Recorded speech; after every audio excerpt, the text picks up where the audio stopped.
한 달 가까이 되었던 축구 월드컵 축구 경기가 내일 아침이면 끝나게 됩니다. 우리가 이번에 월드컵 경기 이것을 지켜본 사람도 있고 부분적으로 본 사람도 있을 것입니다. 이번에 이 월드컵 기간 중에 가장 주목을 받는 선수를 꼽으라고 하면 리오넬 메시를 들 수가 있습니다. 이 리오넬 메시 아르헨티나의 선수인데 질병으로 고생하던 소년이었습니다. 어려서 질병으로 약한 몸으로 질병의 고통 속에서 성장했죠. 그래서 세계 최고의 축구 선수가 되었습니다. 오랜 좌절 비난 끝에 조국 아르헨티나의 축구 영웅으로 우뚝 서게 되었습니다. 리오넬 메시는 1987년 아르헨티나 로사리오라고 하는 곳에서 태어났습니다. 그의 아버지는 철강 공장 노동자였고 어머니는 파트타임 아르바이트 일하면서 가정 살림을 도왔습니다.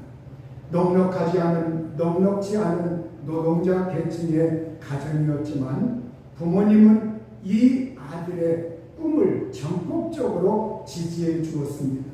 어린 메시에게 축구 선수로서 가장 큰 영향과 격려를 준 사람은 누구였느냐? 그의 할머니 셀리아라고 합니다. 이 할머니는 어린 메시가 동네 애들하고 축구 경기 하는 것을 보면서 이 메시에게 축구가 정말로 맞고 남들보다 뛰어난 재능이 있다, 소질이 있다. 이걸 할머니가 발견을 하고 이 어린 메시를 이제 지역의 그 축구 클럽에 데리고 가서 그곳에 등록시키고 경기에 뛰게 해달라고. 이 메시가 정말로 남들보다 뛰어난 재능이 있으니까 꼭 경기에 뛰게 해달라고 이렇게 코치에게 당부하고 응원하고, 그리고 틈만 있으면 어린 메시에게 너는 특별하다, 너는 재능이 있다, 실력이 있다, 그런 격려의 말을 불어 넣어주었다고 합니다. 메시는 지금도 골을 넣은 뒤 두 검지 손가락으로 하늘을 지켜 하늘을 가리키는 그러한 세리머니를 하는데, 이것은 자기가 어렸을 때 자기를 격려해준 할머니, 자기를 응원해준 할머니 때문에 어떻게 보면 축구 인생이라고 하는 곳에 진입하게 되었기 때문에 그 할머니를 잊지 못하고 이제 저 영원한 하늘나라에 있는 할머니를 기억하면서 감사를 표하는 그러한 의미라고 합니다. 이 메시가 어렸을 때 아주 고질적으로 고통 가운데 있던 그러한 어려움이 있어요. 성장 호르몬에 문제가 있어가지고 성장 호르몬 결핍이라고 하는 그러한 고통을 겪어야만 했습니다. 만 11세 무렵에서 메시는 청천벽력 같은 성장 호르몬 결핍증 진단을 받았습니다.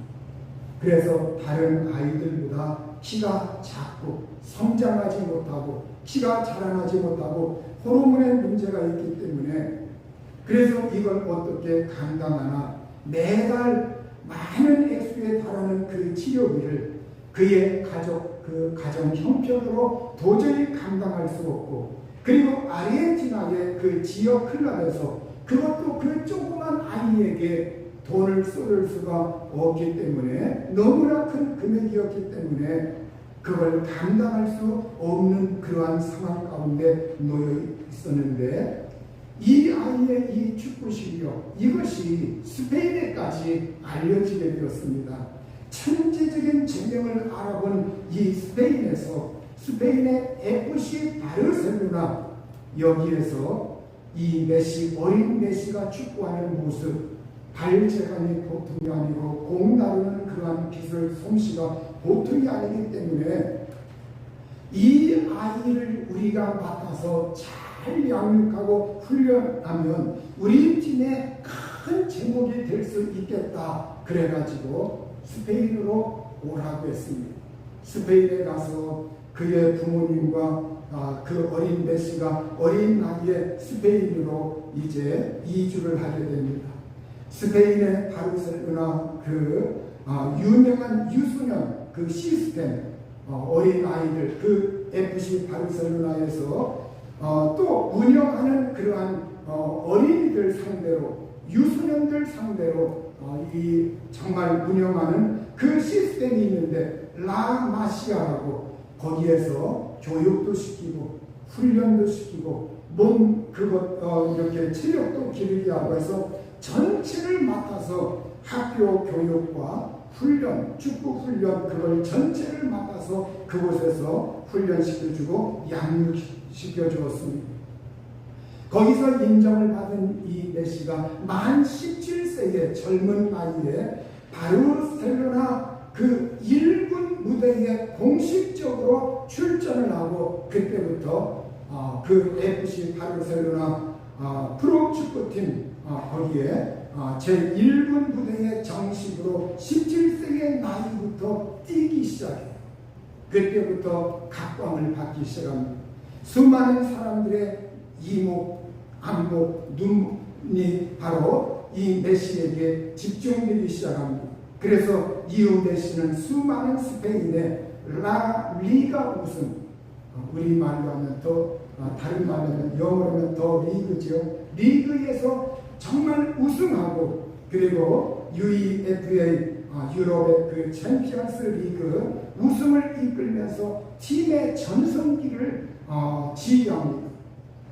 세계 최고의 축구 선수에게 주어지는 최고의 권위상인 발랑도르라고 하는 그 상을 역대 최대 8번이나 수상하면서 축구 역사상 가장 위대한 선수 가운데 한 명으로 자리매김했습니다.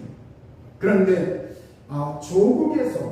조국 아르헨티나 여기에서 뛰게 되는데 이 조국에서는 오래도록 그 갈등이 있었어요. 스페인 프로팀에서 압도적인 성공 이거와는 달리 메시는 오랫동안 고향 조국 아르헨티나에서 온전한 지지를 받지 못하는 아픔을 겪어야만 했습니다. 너무 어린 나이에 스페인으로 떠났다고 하는 그 이후로 일부 현지 언론과 급성 축구 팬들로부터 야유를 받았고 진정한 아르헨티나 사람이 아니다. 저 사람은 절반 스페인 사람이다. 그리고 국가를 부를 때 우리 아르헨티나 국가를 부를 때 저 메시를 보면 열정이 없다. 자세가 안 됐다. 그러면서 비난을 쏟아내기 시작합니다. 특히 메시는 국가대표 유니폼을 입고서 출전한 2014년 월드컵 그 월드컵 그리고 연이은 코파 아메리카 데이에서 코파 아메리카 데이라고 하는 건 북미, 중미, 남미 그쪽에 그 우승 그 리그를 말하는 거죠.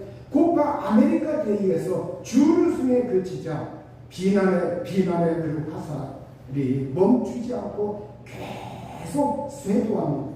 그 비난의 무게를 견디지 못한 이 메시가 2016년에 축구 국가대표 그걸 은퇴를 선언하기도 하였습니다. 이제 저는 국가대표 선수로서 뛰지 않겠습니다. 이렇게 은퇴를 선언했습니다.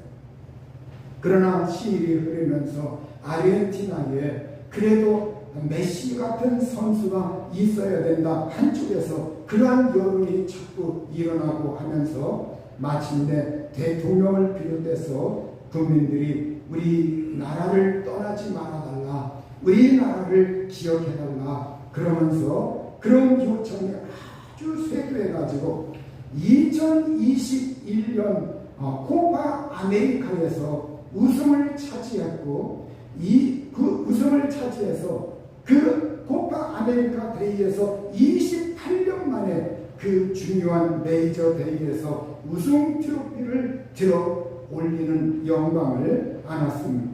또한 2022년 카타르 월드컵에서 메시는 주장으로 뛰었습니다. 바로 결승전에서 프랑스를 이기고서 월드컵 우승 트로피를 높이 들어올렸습니다.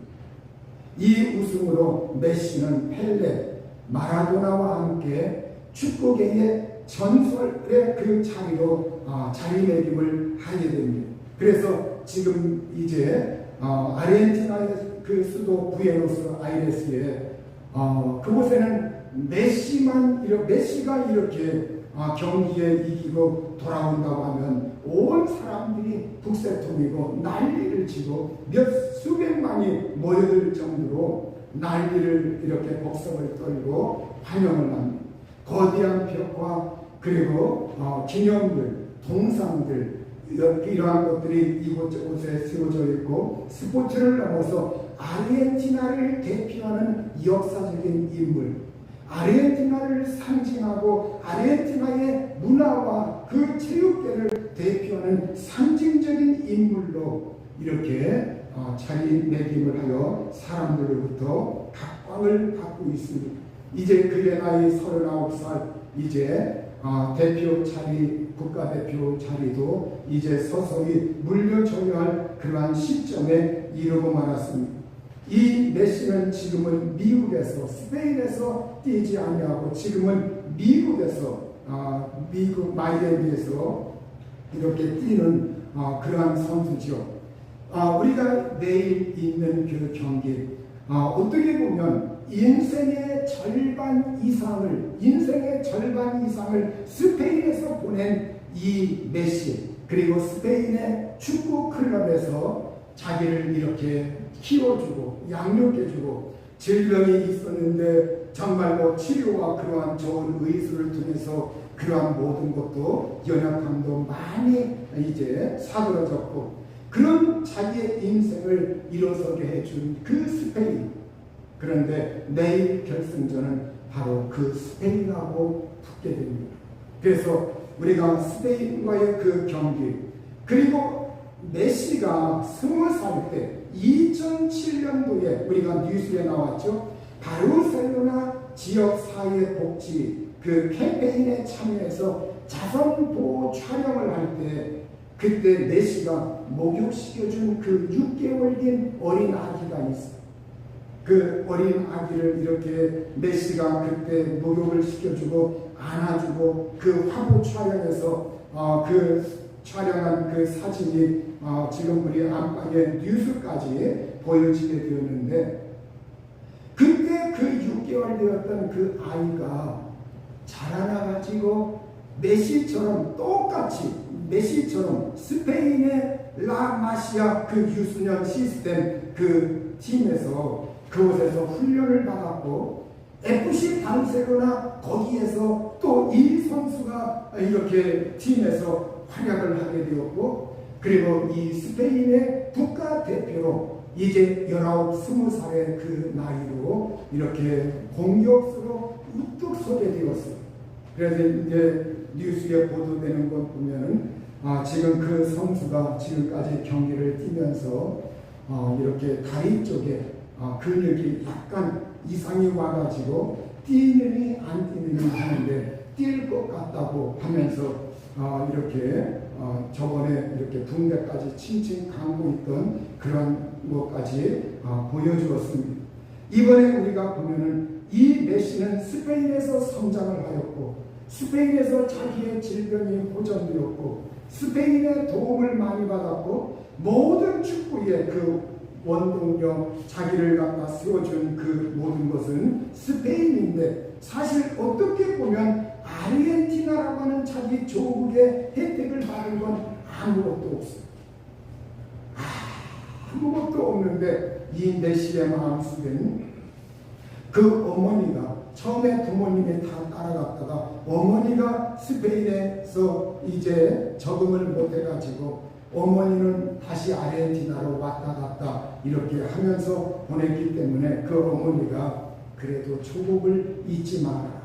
조국을 잊지 말아라. 끊임없이 조국을 강조했고 그 메시의 마음속에서도 나의 조국은 아르헨티나이고 옛날 우리나라에서 나에 대해서 비난을 했다 할지라도 그럼에도 불구하고 나는 정말로 우리 국가를 위해서 아르헨티나를 위해서 뛰는 것 이게 나의 최고의 영광이다. 프로팀에서 뛴 것보다 우리나라를 위해서 뛰는 것 이것이 최고의 영광이다. 그걸 자랑스럽게 여기면서 이렇게 국가대표로서 뛰고 있다고 하는 그 자부심을 굉장히 긍지를 가지고 있다고 해요. 우리가 이걸 보면 이 메시라고 하는 그 사람의 인성이 어떤 사람인가? 자기가 조국의 혜택이나 어떤 질병에 어떠한 거기에서 혜택받은 것도 없고 축구에 있어서 혜택받은 것도 없고 그런데 그가 성장해서 자기 나라를 위해서 자기 민족을 위해서 뛴다고 하는 것 이건 그 모든 비난을 감수하고 이렇게 그 모든 걸 고용해서 줄기차게 뛴다고 하는 것 이건 우리 그리스도인들도 우리 마음속에 담아둬야 할 그러한 교훈인 것 같습니다. 오늘 히브리서 12장 1절에서 3절은 우리 인내로 달려가는 믿음의 경주를 오늘 성경 말씀은 우리에게 들려주고 있습니다. 우리의 인생은 경주하는 것과 같습니다. 어떤 경주냐? 믿음의 경주. 믿음의 경주라는 거예요. 이 경주는 중간에 포기하면 안 됩니다. 힘들다고, 지쳐있다고, 피곤하다고, 귀찮다고, 어려움이 있다고, 불리하다고 이 믿음의 경주에서 포기하면 이탈자요, 포기자요, 나고자요. 그래서 장애물이 있다고 해서 돌뿌리가 있다고 해서 걸림돌이 있다고 해서 엉덩이가 있다고 해서 또 이 세상에서 나를 붙잡고 나에게 유혹하는 것이 있지요. 이 세상의 사람들의 성공하는 모습들을 보면서 부러워하고 그 사람들을 한번 따라가 보고 싶다. 내 인생 그 경주, 인생의 경주, 믿음의 경주인데 이 믿음의 경주를 이 세상의 문화, 이 세상의 사람들의 형편, 이 세상 여러 가지 풍조 이러한 것들은 우리의 믿음의 경주를 자꾸 지연시키게 만들고 그리고 그 우리의 발걸음을 자꾸 걸려 넘어지게 만들고 우리로 하여금 주춤주춤거리게 만드는 그러한 역할을 하고 있어요. 이러한 이때에 우리는 나의 이 인생이라고 하는 것, 나의 인생은 믿음의 경주요. 내가 이 믿음의 경주에서 나고자가 되지 말고 내가 끝까지 인내로 달려가는 이 믿음의 경주를 완수하는 사람이 되어야 되겠다. 이러한 마음가짐이 우리에게 필요한 줄 압니다. 우리에겐 바로 오늘 성경 말씀에 부경꾼들이 있다고 말하고 있어요. 증인들이 있다고 말하고 있습니다. 구름같이 둘러싼 허다한 증인들. 구름같이 둘러싼 허다한 증인들이 누구냐? 히브리서 11장에 나와 있는 믿음의 조상들, 믿음의 선진들, 그들 앞서서 살다간 믿음의 선진들, 앞서간 그 사람들, 이 사람들은 다름 아닌 우리의 증인들이다. 이렇게 성경은 말씀하고 있어요. 바로 그 믿음의 선진들은 어떻게 살았기에, 무엇을 따라서 살았기에 바로 증인이라고 성경은 이렇게 말씀하고 있느냐. 그 앞서 선진들은 믿음을 따라 히브리서 11장에는 이러한 말씀이 군데군데 나와 있습니다. 믿음을 따라. 그렇습니다. 오늘 우리가 이 세상에서 경주하려면 인생의 믿음의 경주하려면 히브리서 11장 믿음의 장에서 믿음을 따라 이 말씀을 우리가 마음속에 새겨야만 합니다. 이 세상에서 내가 살아갈 때 믿음으로 살리라. 나는 믿음을 쫓아서 살리라. 일례로 바로 모세라고 하는 사람, 모세는 바로의 그 궁전의 모든 안락함과 부귀영화와 인생으로 할 것 같으면 정말 이 모세처럼 성공한 사람이 없지요. 이 모세가 정말로 그곳에서 모든 것을 다 누릴 수 있는 환경이었는데 모세는 그걸 거절하고 성경에 이렇게 말씀하고 있습니다. 바로의 공주의 아들이라 칭함받기를 거절하고 고난받기를 잠시 제약의 낙을 누리는 것보다 더 좋아하고 그리스도를 위하여 받는 수모를 애굽의 모든 도화보다 더 큰 재물로 여겼으니 이는 상주심을 바라봅니다. 이렇게 말씀하고 있습니다. 이 모세의 마음속에 내가 이 세상에서 이 세상 궁전에서 내 명예가 이름이 날리고 사람들이 나를 우러러보고 사람들이 나를 성공했다고 하고 사람들이 나에게 권력이 있다고 말을 하고 그러나 내가 이걸 볼 때 하나님을 바라보고 저 영원한 하늘에 보면 영원한 하늘나라를 바라볼 때 이건 지푸라기와 같은 그런 하잘것없는 것이다. 이건 하잘것없는 것이다. 하늘의 그 산이라고 하는 건 이것과 비교할 수 없는 그러한 영광스러운 놀라운 것인데 이 사람은 바로 그리스도를 위하여 자기가 받는 수고 이 모세가 바로를 그 이후로 대면하고 광야 생활하고 사람들로부터 많은 수모를 당하기도 하고 또 그 사람들을 정말 데려 나오기 위해서 거기에서 가진 여러 가지 고생을 하면서 모세를 대면하면서 어려운 그러한 모든 수모들 이러한 것들은 애굽의 모든 보화보다 더 큰 재물에 해당되는 것이다. 그러면서 이는 하늘의 상주심을 바라봄이라고 말씀을 하고 있어요. 우리가 이 세상에서 살아갈 때 우리가 이 세상이 전부가 아니다. 이 세상의 영광, 영화 이건 잠깐이면 사라지는 꽃이 화무 11월이라고 붉은 꽃이 10일을 넘지 못한다고 웬만한 꽃은 10일 정도 지나면 다 떨어진다고. 너희 인생이 무엇이냐? 우리가 성경은 우리의 인생을 정말 풀에 비유하고 있고 떨어지는 꽃에 비유하고 있습니다. 그러나 복음의 말씀은 세세토록 살아있고 우리가 하나님의 자녀라고 하는 것 이건 영원한 것이고 떨어지거나 쇠하여지거나 없어지는 것이 아니라는 것. 오늘 하늘의 고난을 사모하고 하나님을 경배하고 이 세상의 삶을 나그네요 애국인으로 그렇게 증거하면서 이 세상에서 산 믿음의 사람들 그들은 때로는 토굴에도 갇히고 억울하게 누명을 쓰기도 하고 그리고 정말 사람들의 그 칼에 정말 그들의 목숨을 이렇게 내어놓기도 하고 이 세상이 감당하지 못하는 믿음의 선진들의 이야기가 히브리서 11장에 나와 있는데 그 믿음의 선진들 이들을 우리가 본으로 삼을 뿐만이 아니라 그들은 믿음의 경주를 하는 사람들이요 믿음의 증인들이다. 믿음의 증인들이다.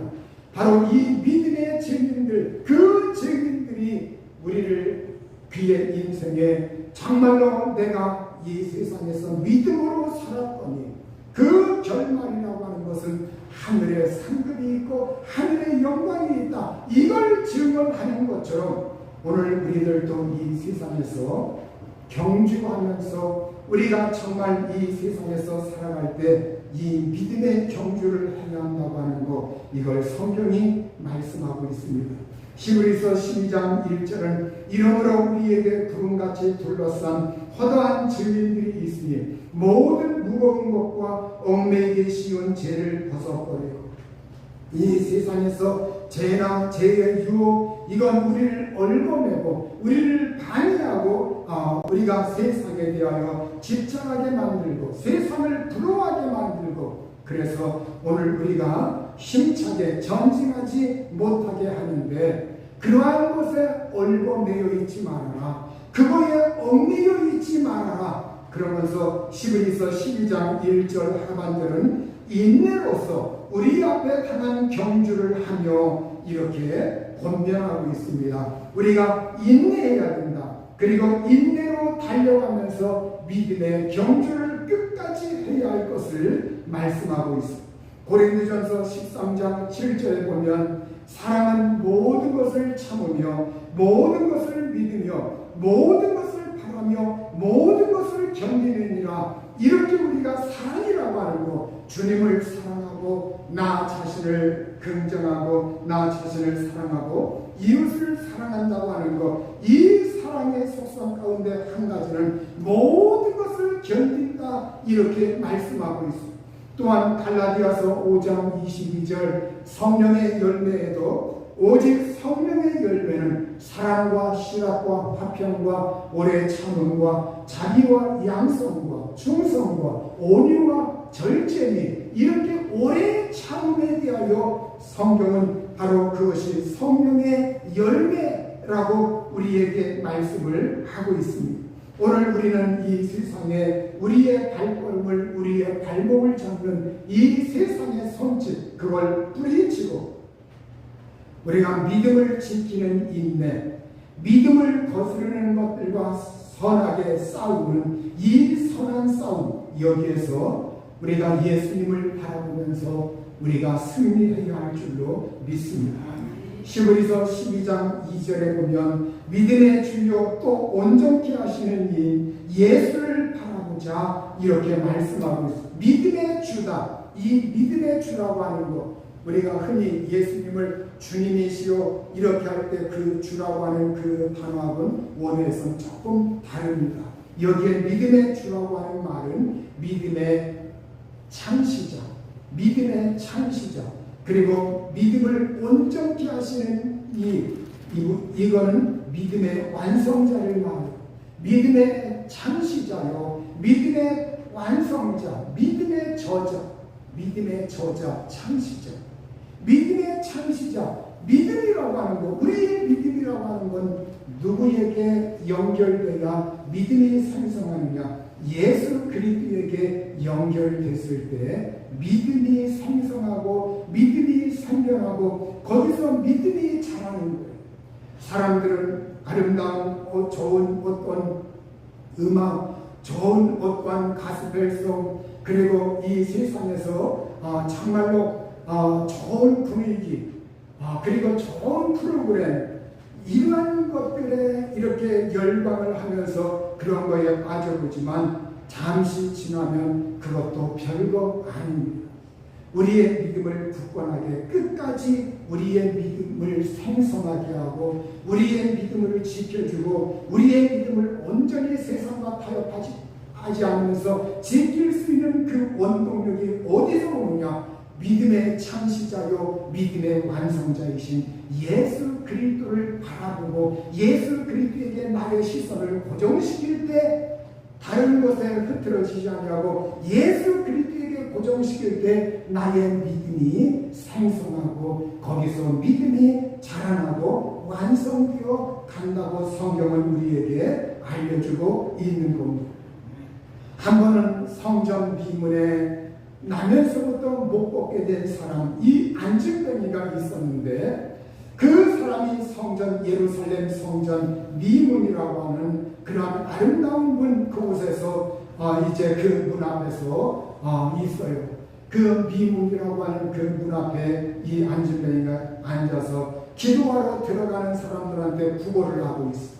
제9시 기도 시간 오후 3시경인데 그때 베드로와 요한이 그곳에 들어가고 있는데 손을 내밀면서 구걸을 합니다. 베드로가 그때 그를 주목하여 보고 은과 금은 내게 없거니와 내게 있는 이것을 내게 주노니 곧 나사렛 예수 그리스도의 이름으로 일어나 걸으라, 그렇게 단호하게 명령을 하고 말씀하였습니다. 그때 그 베드로는 그렇게 하면서 오른손을 잡아 일으키니 발과 발목이 곧 힘을 얻고 뛰어서서 걸으며 그들과 함께 성전으로 들어가서 걷기도 하고 뛰기도 하며 하나님을 찬송하니, 이렇게 사도행전 3장 8절에 말씀하고 있습니다.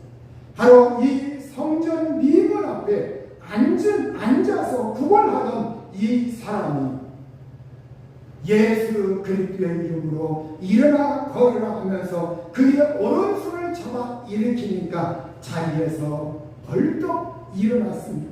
자리에서 일어나고 힘을 얻어서 뛰어서서 걸으며 성전으로 들어가서 걷기도 하고 뛰기도 하고 하나님을 찬송하니까 그곳에 있는 사람들이 놀라워합니다. 이런 일이 어떻게 있을 수가 있느냐. 그래서 사람들이 솔로몬 행각에 베드로와 요한이 거기에 있었는데 솔로몬 행각이 있는 그 주랑이 있는 그러한 기둥이 있는 그곳으로 막 사람들이 쏟아져 나옵니다. 사람들이 나와서 웅성웅성거리고 이것이 도대체 어떻게 된 일이냐, 이것이 누구의 능력이냐. 이때 베드로가 그들 앞에서 설교하며 증언합니다. 그 이름을 믿음으로, 예수 이름을 믿음으로, 그 이름이 너희가 보고 아는 이 사람을 성하게 하였나니 예수로 말미암아 난 믿으니 너희 모든 사람 앞에서 이같이 완전히 낫게 하였느니라. 사도행전 3장 16절에 말씀하고 있습니다. 여기에 보면 이 베드로 사도가 놀라운 그 메시지를 전해줍니다.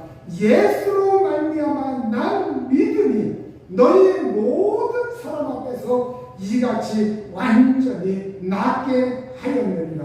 이 사람을 낫게 한 그 믿음의 원동력이, 믿음의 출처가 어디냐?